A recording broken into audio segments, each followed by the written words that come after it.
What's up guys, it's your boy KKREX.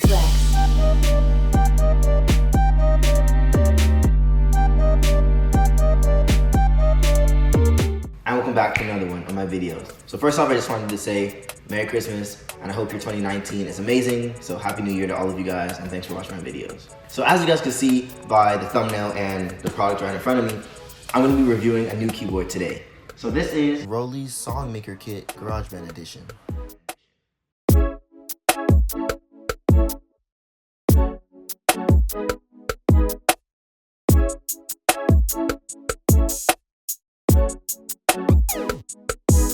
So Roli hit me up and they said, hey, we got a cool new product that uses GarageBand and Logic, and they know that I use GarageBand and Logic. So they said, two cool things put together equals magic. So I said, all right, send it over. I'm about to review it, see how it is, and I'm gonna be honest with you guys, I'm liking it so far.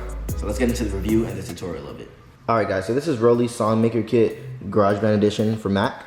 And then it also says, works with GarageBand and Logic Pro X, which is perfect for us. So let's open it up. Okay, so when you open the box, you have this piece of paper that says Unleash Your Music, Roli.com/GarageBand. And then on top of it, up here is the case that they give you. And I'll take it out and show you guys that in a second. So under this piece of paper, you have the actual keyboard. This is the keyboard, the blocks, and then this is what is used to control GarageBand and Logic. What's cool about this is it's all really, really soft and like squishy, but it's a different design. So if you guys could see, it's not like a regular keyboard. Like your fingers are just made to slide on it, which makes this thing great for vibrato. Also, this is what the drum pad is. Different lights come up, and then I'll show you guys what each individual color means and how it works. And it's all magnetic, so they just snap into place. So you can put them here, you can put them at the top. You could even put it on the left side over here, basically anywhere, right? So usually the setup that I usually do is like that, and then I put this bottom piece here, and then it stays together like that. It's magnetic. Okay, so after you take out all of its contents, under it is books and the wires that we actually have to use to plug it in.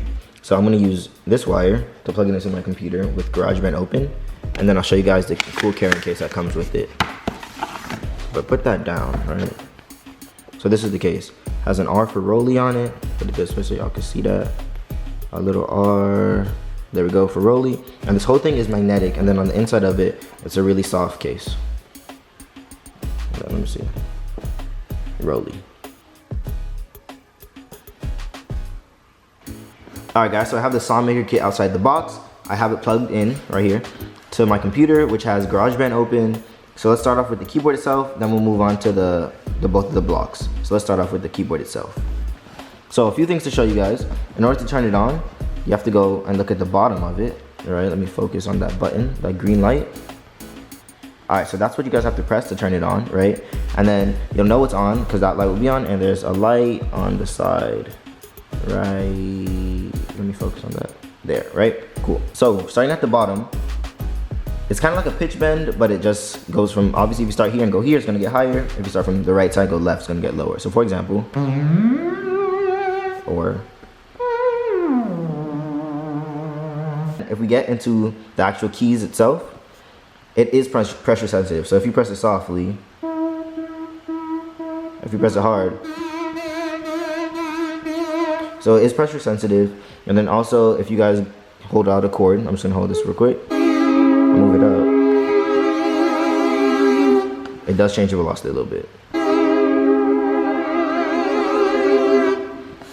Also, what's cool about this thing, which everybody loves, especially when you're making like funk music or something cool like that, or even if you're pretending to be like an electric guitarist or something like that, you feel me? The vibrato on this thing is crazy. So this is it, me just holding the chord normally, right? And then this is me with shaking my hand like this to make it have vibrato.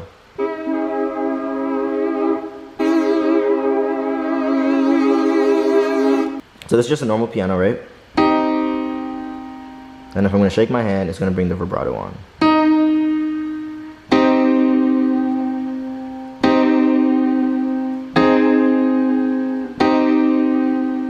Versus.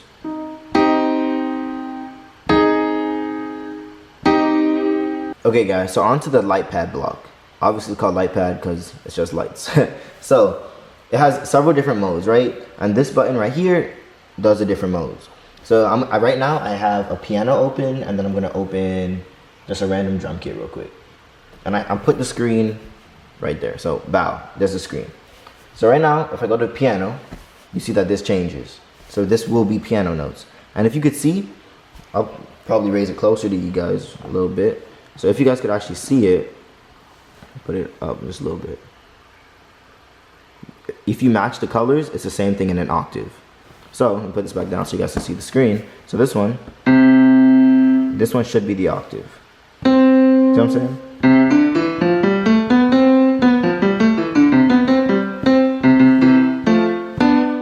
See what I'm saying? But also, if you change the mode, now this one has 3 of the same color, so that means you know that there's 3 different octaves. So low, medium, high.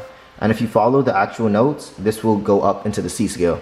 But these black notes are semitones. So let me show you. But if we press these black parts, they're not in key. These are semitones. So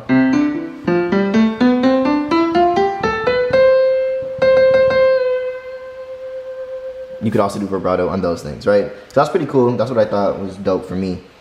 But also, if you guys could see, let me go back here. Right when I opened this up on the screen, you guys could see that this came up as well. So obviously this alters it. So pay attention to the screen while I change the colors of these. So that changes the low, you see that? High. I'm not touching the screen at all. This is just my finger moving this stuff.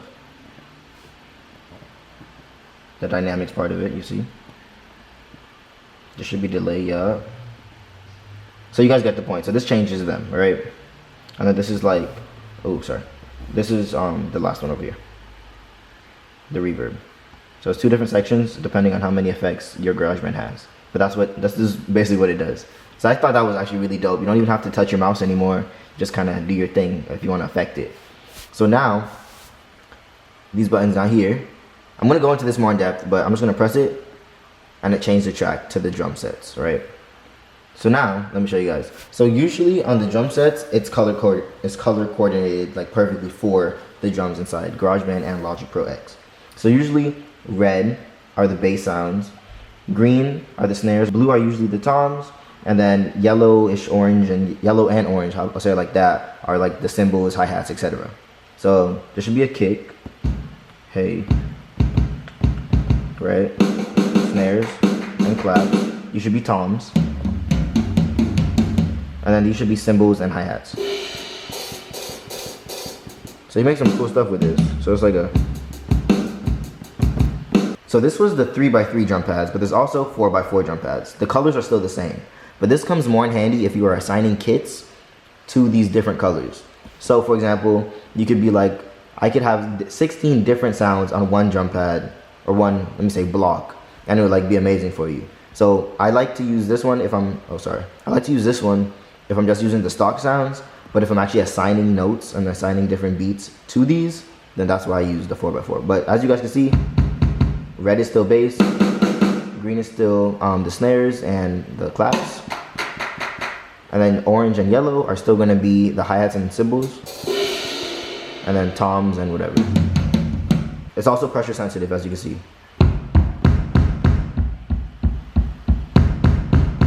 Right, and follows your fingers, which is, I think is pretty cool. Now for the loop block. So I'm keeping the screen up here as you guys can see. I'm not gonna use my mouse. I'm gonna leave my mouse right here so you know I won't touch anything, right?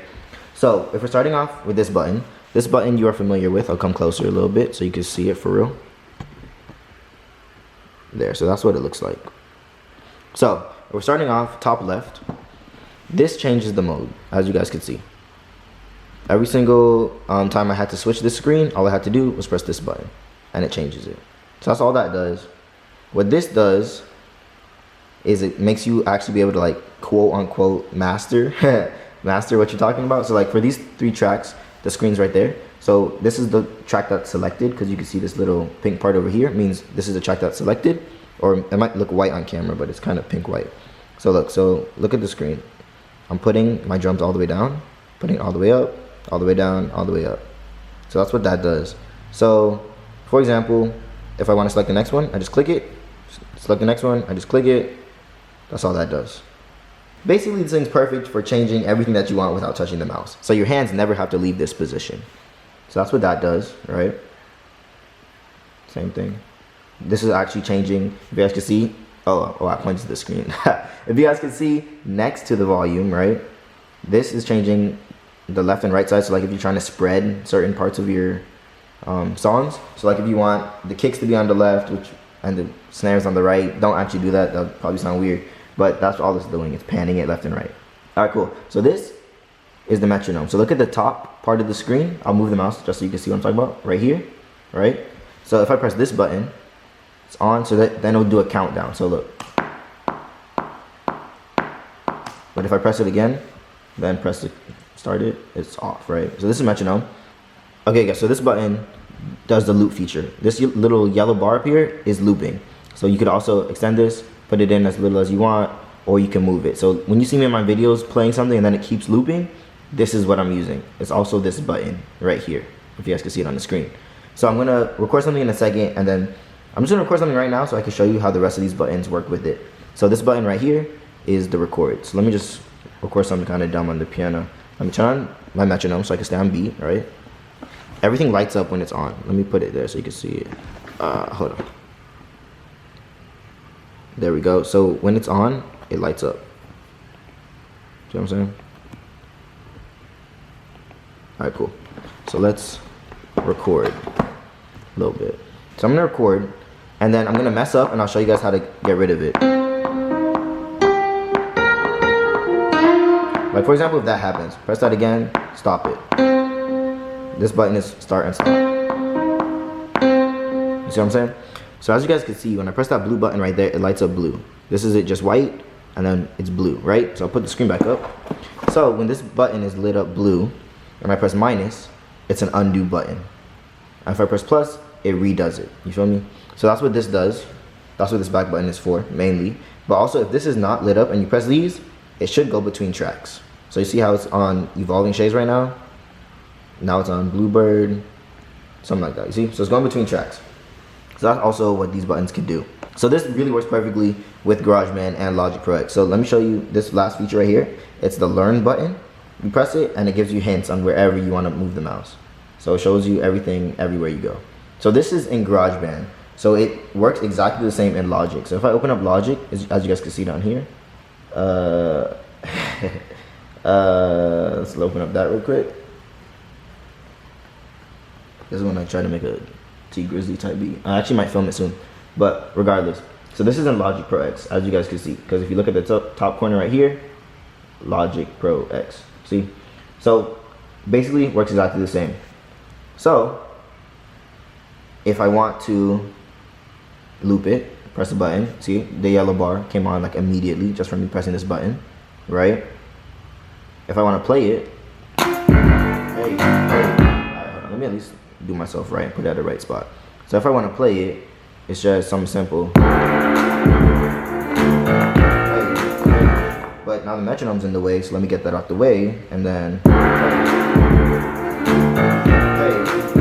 Alright, cool. So that was that. What's it called? Same thing with the Learn. The Learn thing is still there, which is this little hat down here.